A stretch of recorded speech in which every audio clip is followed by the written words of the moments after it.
निदान निमंते प्रतीकात्मक औषध बा व्यवस्था करिबारे ज्ञान संपन्न मनीष विज्ञान को आधार करथाए एवं सेथिरे सफल मध्य होइछन्ति। जेमिति कोरोना निराकरण निमंते कोविशील्ड कोवैक्सीन भारत रे आविष्कृत होइथिबा बेले विदेश रे मध्य ए महामारी दाउर रक्षा पाइबा निमंते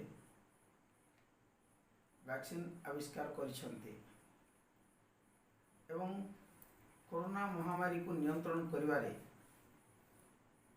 आज ये वैक्सीन बा टीका ही एकमात्र मानव रचित विशल्यकरणी कहवा ताले किछि अत्युक्त होब नाही, किंतु व्यक्तिर संकीर्ण मानसिकता को निर्मूल करिबारे ए मनुष्यर ज्ञान आज असमर्थ देखा जाए। ज्ञान को आमे साक्षर निरक्षर गरीब धनी शिक्षित और अशिक्षित छोट बड़ मजूरिया और चाकरिया ग्रामीण और शहरी नेता कर्मी रोजगार और बेरोजगार रे तुलना करवा उचित होब नाही। आज कोरोना को नहीं तर्क वितर्क मध्य घटनार गंभीरता संदेह परिणत होछि।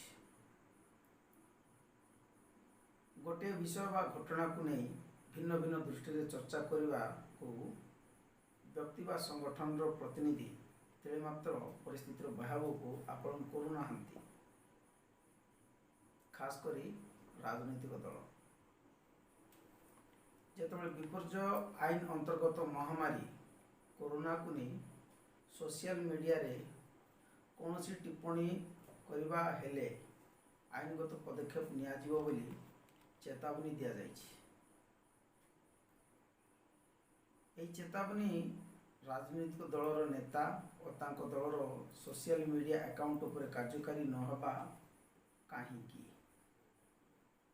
आमे प्रतिनिधित्व प्रणाली को अनुसरण करुचे एवं गणतंत्र देश रे रोचे।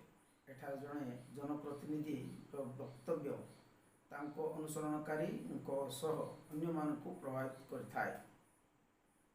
तेणु आईन समस्त नागरिकों निमंते कार्यकारी होगा उचित। जेहेतु राजनीतिक दल नेता कर्मी मध्य प्रथमे ए देशर नागरिक अटंती। आम समस्ते जानिचे देखुचे कोरोना एक महामारी तार धर्म मनुष्य जीवन को क्षति करवा। ताले आमे कोरोना को निजको सुरक्षित करने दिगरे सतर्कता कम और तार प्रादुर्भाव और व्यवस्था को नहीं अधिक तर्क करुचे। परिणाम साधारण नागरिक मनरे कोरोना को नहीं संदेहवाद मनरे अनेक प्रश्न शुणा मिलुछि, किंतु आमे निजको केवल प्रश्न करवा उचित मन कर जेमिति केवल प्रश्न सामना थिबा व्यक्ति ही लागू होता है। सामान्यतः आमे भल और खराब को नहीं अन्य को तुलना करथाउ, अर्थात आमे निजे से भूल किंबा खराब रे नथिबा स्वीकार करुचे।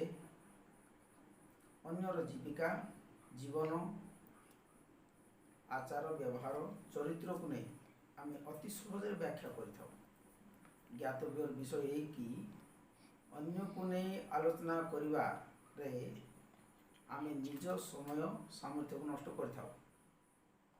थरे आमे निजर जीवन जीविका और चरित्र को नहीं चिंतन करवा कि कोरापुट जिलापाल जेतबेले अमानिया को नहीं कठोर कार्यानुष्ठान ग्रहण करा जिबा कथा कहिसंती माने आमे नागरिक कोरापुटिया बुझिबा दरकार आमे केते विशृंखलित किछि अमानिया हेतु आज जिलापाल एक कड़ा संदेश देवाकू चिंता करिसंती। थरे चिंता करंतु प्रशासनिक अधिकारी जदि शासन हाथ को नेबे ताहले तुमर नेता दल कर्मी बाहाना सब भूमिस्थ हो जिवो, किंतु कौन अवस्था हो से साधारण दिन मजूरिया परिवार को। आज कोरापुट जिलापाल तथा एसपी को दुईट अनुरोध करे। अमानिया को जोटी धरिवे ଗୁଣ୍ଡ କରି ଛେଚନ୍ତୁ ଏବଂ ସୋସିଆଲ ମିଡ଼ିଆରେ ତା ଅଲାଜୁକ ମୁହଁକୁ ପ୍ରସାରଣ କରନ୍ତୁ। ଦଣ୍ଡ ଏତେ ଭୟଙ୍କର ହେବା ଦରକାର, କମ୍ ସେ କମ୍ 14 ଦିନ କଲଙ୍କ ହିଁ ତାର 1-2ର ସ୍ଥାନ ହେବ। କିଛି ଅମାନିଆ ତଥା ବାହାନାବାଜ ସୋସିଆଲ ମିଡ଼ିଆରେ ଏ ଭିଡ଼ିଓ ଦେଖିବା ମାତ୍ରକେ ତାଙ୍କର ହୃଦୟ କମ୍ପି ଉଠିବ। ଆର୍ଥିକ ଦଣ୍ଡ ଦ୍ୱାରା ଅମାନିଆ ମାନେ ସୁଧରିବେ ନାହିଁ। ଦ୍ୱିତୀୟ ଅନୁରୋଧ, ଛତିଶଗଡ଼ ସୀମାନ୍ତ କୋଟପାଡ଼ ଅଞ୍ଚଳକୁ ପ୍ରବେଶ କରୁଥିବା ଛତିଶଗଡ଼ ବ୍ୟବସାୟୀଙ୍କୁ ଗିରଫ କରିବା ସହ ମୋଟା ଅଙ୍କର ଆର୍ଥିକ ଜରିମାନା ଆଦାୟ କରାଯାଉ। ଏମାନେ କରୋନାର ବାହକ ସାଜୁଛନ୍ତି। ଅଞ୍ଚଳରେ ଥିବା କିଛି କିରାନା ବ୍ୟବସାୟୀଙ୍କ ମତ ଯେ ତାଙ୍କ ନିକଟରେ ଆଗାମୀ କିଛି ଦିନ ପାଇଁ ହିଁ ନିତ୍ୟ ବ୍ୟବହାର୍ଯ୍ୟ ସାମଗ୍ରୀ ରହିଛି। ଖାଉଟି ସାମଗ୍ରୀ ଅଭାବର ସତ୍ୟତା ଲୋକଲୋଚନକୁ ଆସିବ। ବିଶେଷ ଅନୁରୋଧ, ତଳେ ହ୍ୱାଟ୍ସଆପ୍ ନମ୍ବର ଦିଆଯାଇଛି। ଏହି ହ୍ୱାଟ୍ସଆପ୍ ନମ୍ବରରେ 14 ବର୍ଷରୁ ଛୋଟ ଶିଶୁମାନେ